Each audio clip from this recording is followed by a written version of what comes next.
세월호 가족들이 이재명 시장님의 좀 남다르게 4.16 가족들에게 애정이 있는 걸로 알고 있는데, 혹시 뭐 또 다른 이유가 있습니까?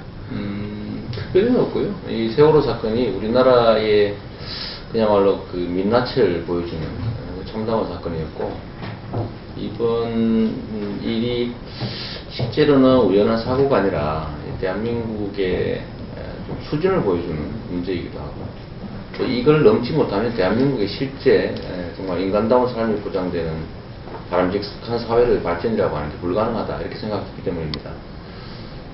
거기에 더해서 여기 뭔가 아주 석연치 않은 점들이 많고, 그래서 당사자들에게도 매우 억울한 일이고, 정말 생태 같은 자식들이 죽어갔는데 그 이유가 뭔지도 사실 잘 모르고 있고, 그 진상을 규명해야 될, 그리고 책임을 지는 것에 가장 큰 전제가 진상규명인데, 진상규명에 가장 큰 책임이 있다고 할 정부의 노력이 매우 부족하다. 좀 이상하다 이거. 이런 점에서 우리 가족들이 얼마나 억울하겠냐 이런 생각을 했습니다. 그리고 이런 건 뭐 크게 중요한 건 아닌데, 이거는 안산에 있는 또는 뭐 그 배에 탔던 사람들만의 문제는 아니라는 거죠. 이 문제에 대해서 명확한 진상규명과 책임자 처벌, 그리고 또 그에 합당한 뭔가 대책이 마련되지 않으면 이런 사고는 끊임없이 반복될 수밖에 없기 때문에 반드시 한 번은 진상규명, 또 책임자 처벌 해야 될 일이고, 또 그건 100만 성남 시민을 책임지고 있는 우리 성남시의 시장으로서 저의 의무이기도 하다, 이렇게 생각을 합니다. 남의 일이 아니라는 거죠.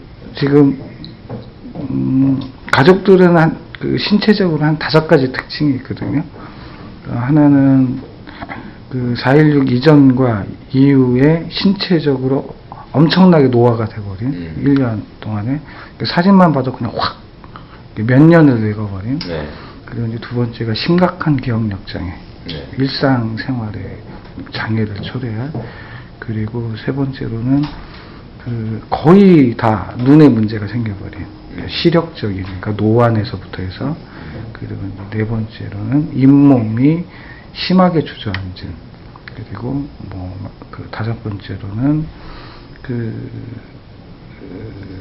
이제 이 우라병으로 인한 호흡기 질환, 신체적인 약한 부분에 대한 이런 것들이 있는데, 그 누구도 이런 거에 대한 역학조사를 하고 있지 않는, 이런 속에서 오늘 이 시행령이라는 또 다른 융단, 이거는 핵폭탄과 같은 가족을 처참하게 지금 밀어붙이고 있는데, 이 상황에 대해서 시장님은 어떻게 이해하고 계신지?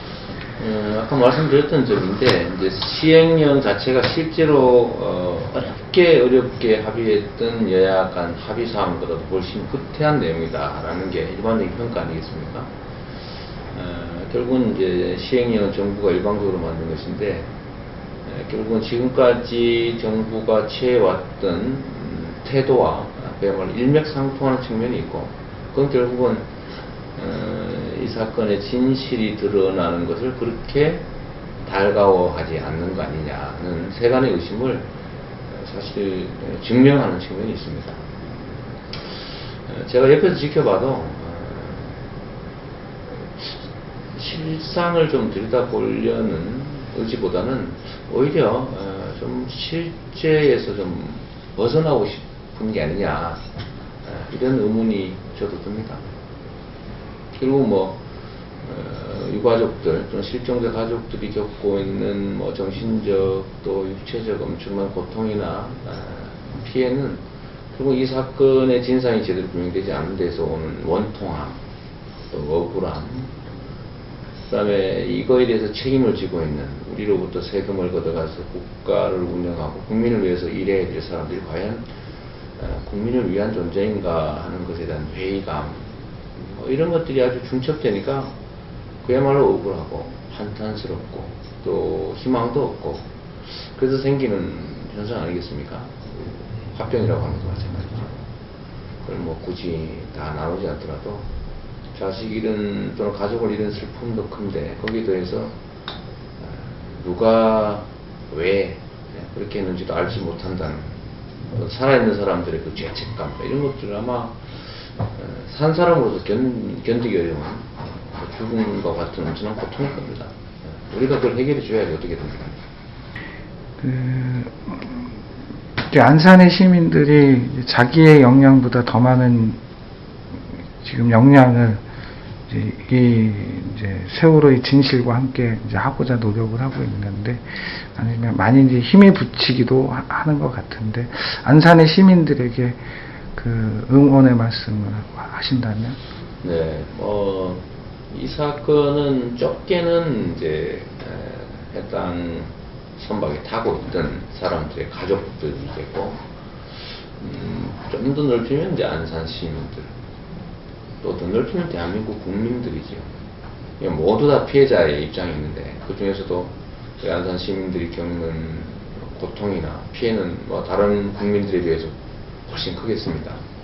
그래서 이런 말씀 전하고 드리고 싶은 말씀은 결국은 국가가 해야 될 일이고 그 국가의 권력을 행사하는 사람은 결국 국민들이 만들어내는 것이니까 국민들이 결국은 나서지 않을 수 없는 사안인 겁니다.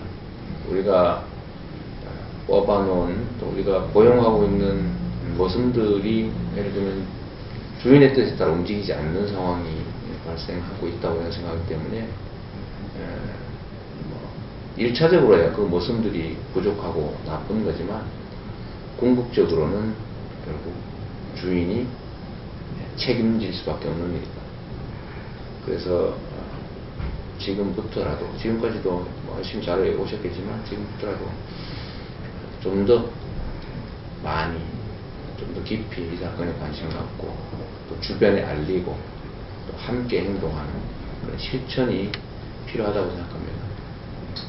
결국 큰 강물도 빗방울들이 모여서 되는 거거든요. 그리고 그 빗방울들이 모여서 하나의 흐름의 방향을 만들 때 아주 작은 물줄기들이 시작하죠. 처음은 외롭고 미약해 보이지만 결국은 그게 정의와 또 섭리에 맞으면 큰 흐름으로 결국 흘러갈 수밖에 없다는 거. 숨기고 싶은 집단이 가장 무서워하는 바일 테고 또 우리가 진실을 밝혀내고 싶은 사람들이 가진 가장 큰 힘이라고 생각합니다. 지금보다는 좀 더 많은 관심과 노력을 저도 하겠지만 함께 해주면 좋겠습니다. 네. 그럼 아까 말씀하시긴 했는데 마지막으로 세월호 가족들에게 그래요. 우리 유가족들 또 실종자 가족 여러분들 정말 힘드실 걸로 생각됩니다. 뭘로 뭐 그 아픈 가슴, 그 빈 가슴들을 채워 넣을 수 있겠습니까? 그러나 또 한편으로는 여러분들과 함께하는 사람들이 눈에 띄지 않은 곳에서 참으로 많이 슬퍼하고 또 애써준다는 사실 잊지 않으시면 좋겠습니다. 힘내시고 우리가 바라는 세상, 상식이 통하고 국민들이 나라의 주인으로 대접받고 또 안전하게 살고 또 이런 대형 참사가 다시는 발생하지 않도록 정확한 진상규명과 그다음 책임자 처벌 그에 따른 대안들이 만들어질 수 있도록 저도 함께 하겠습니다. 제가 자주 가까이서 뵙지는 못하지만 저도 마음은 언제나 함께 여러분과 하고 있다는 거 기억해 주시고 정말 힘내시라는 말씀밖에 드릴 게 없습니다. 저도 최선을 다하겠습니다. 감사합니다. 네, 고맙습니다. 네. 됐어요.